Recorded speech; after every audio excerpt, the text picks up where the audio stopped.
Hey, what's up, guys? Dan the Movie Man here, and today is the first episode of Discovering Kurosawa. We're of course reviewing Seven Samurai. I watched this movie a few days ago, and then I watched it again last night, and I may watch it again later. It's really good. It's everything I expected and so much more.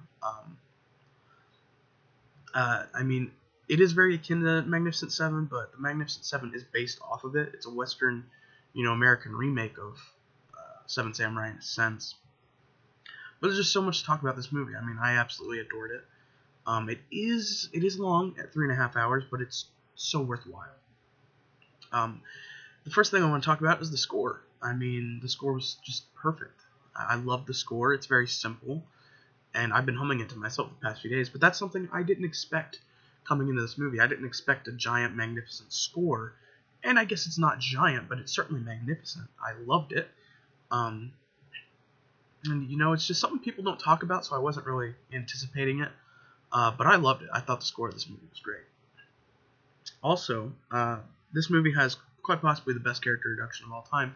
And I've learned since it very well might be the first example of a hero of the story saving someone that's unrelated to the rest of the movie. I thought was interesting.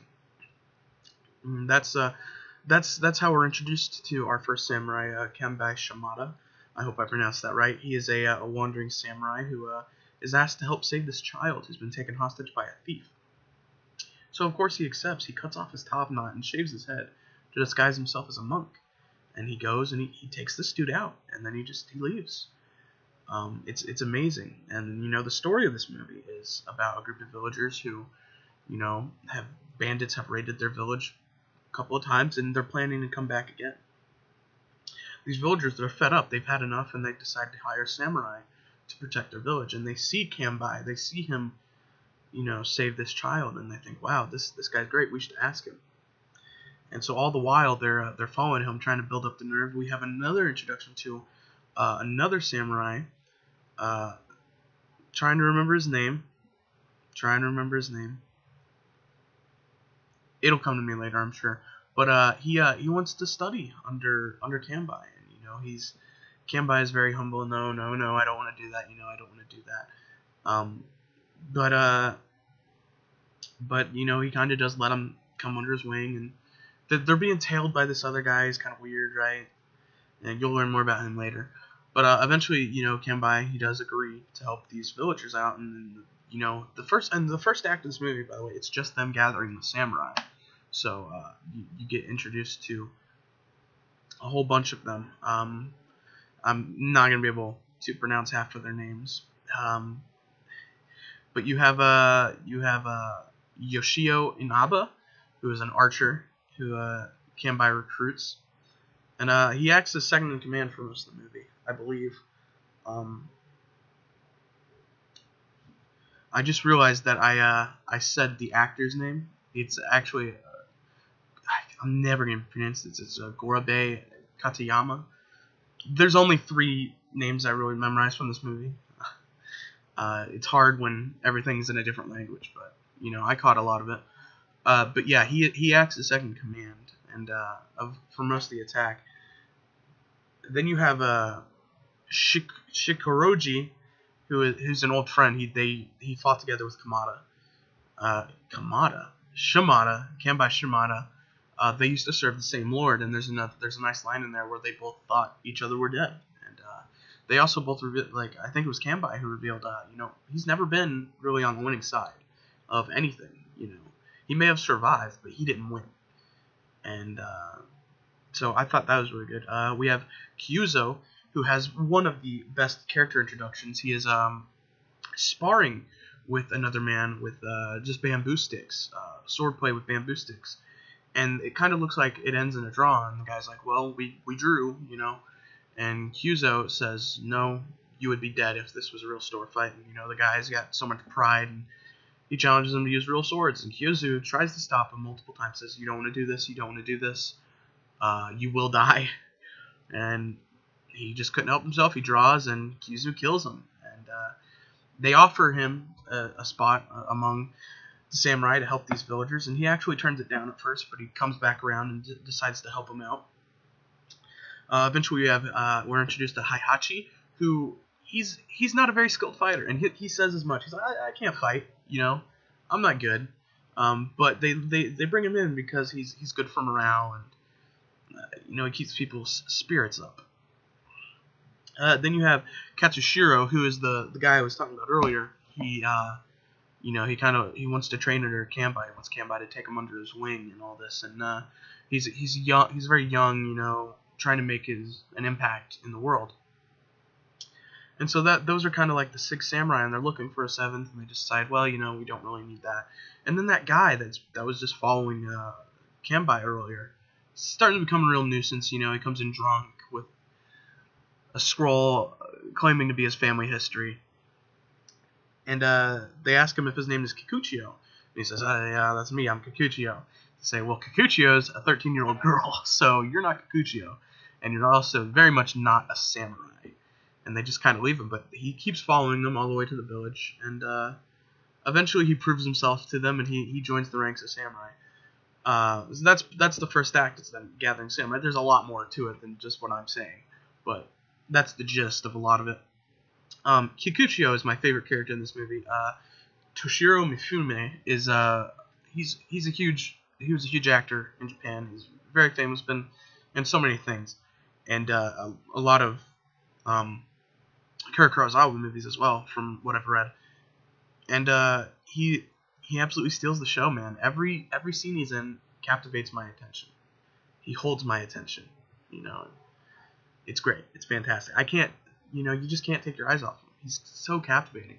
When I say it's one of the best performances I've ever seen in my entire life, I'm not saying that lightly. It's a fantastic performance.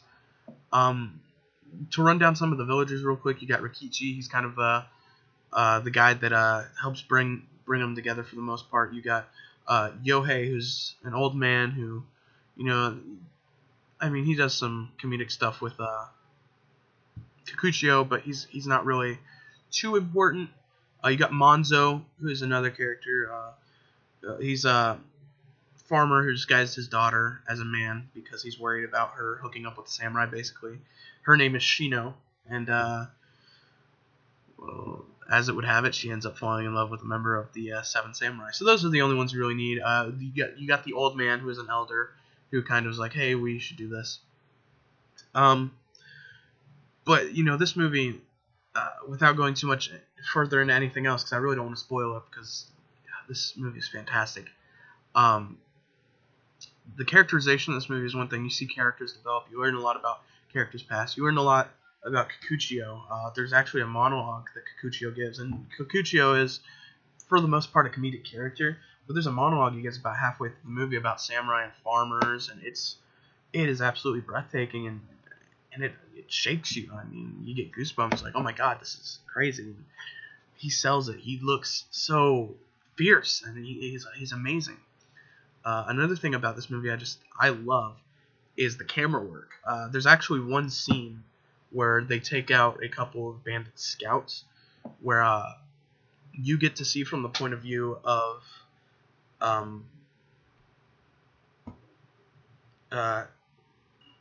trying to think of his name, Kachiro, and you see from his point of view, and he is the youngest member of the samurai. He's not really used to this world, so we're seeing it through his eyes. This is the life that he's going to leave, and we see him cut down these bandits, and it's very impressive. And that's one thing I love about the way the camera's framed. There's always something in frame moving, whether there's a fight scene, there's people talking, there's something going on.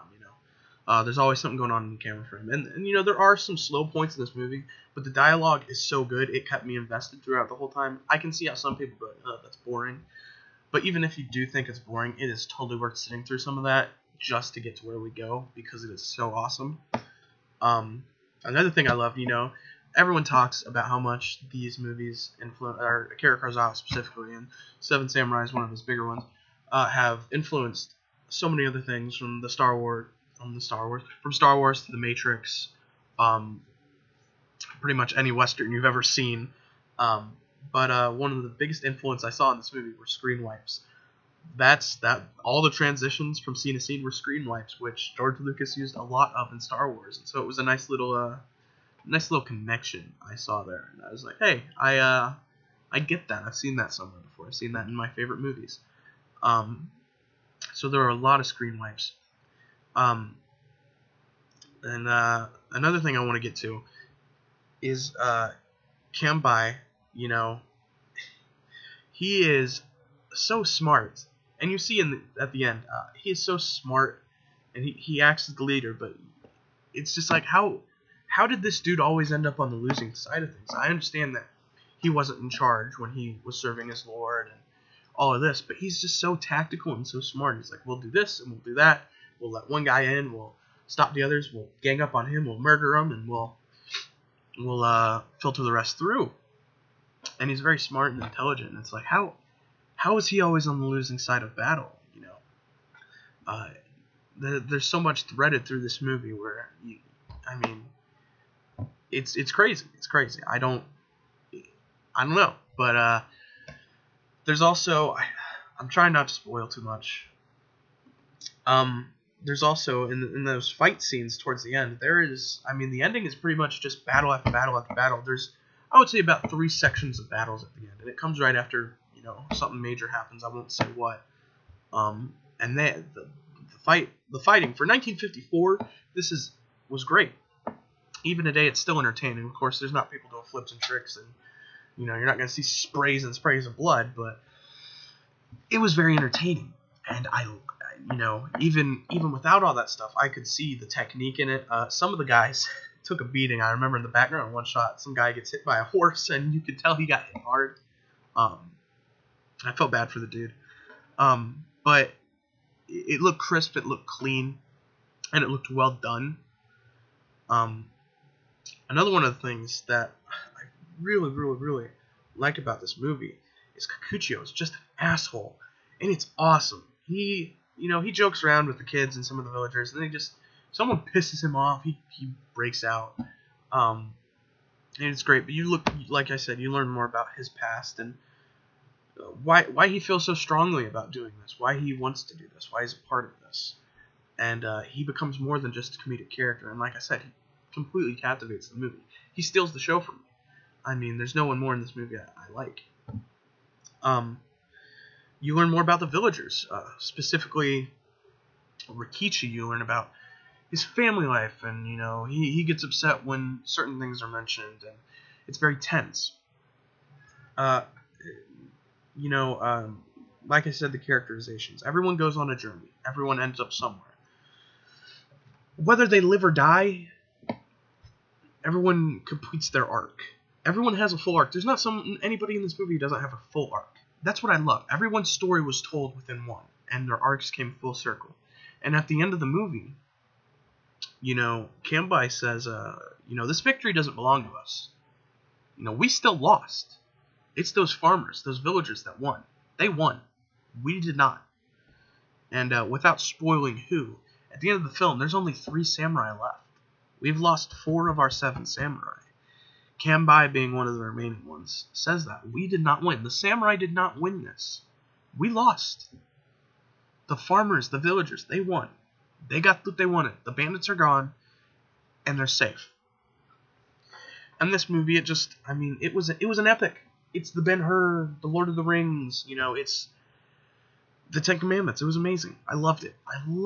It was so good.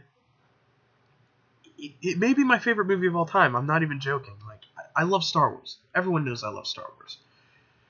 But this movie is so good. I don't know. I need to watch it again before I can really decide, but it's definitely my top 5 favorite movies of all time. I adored it.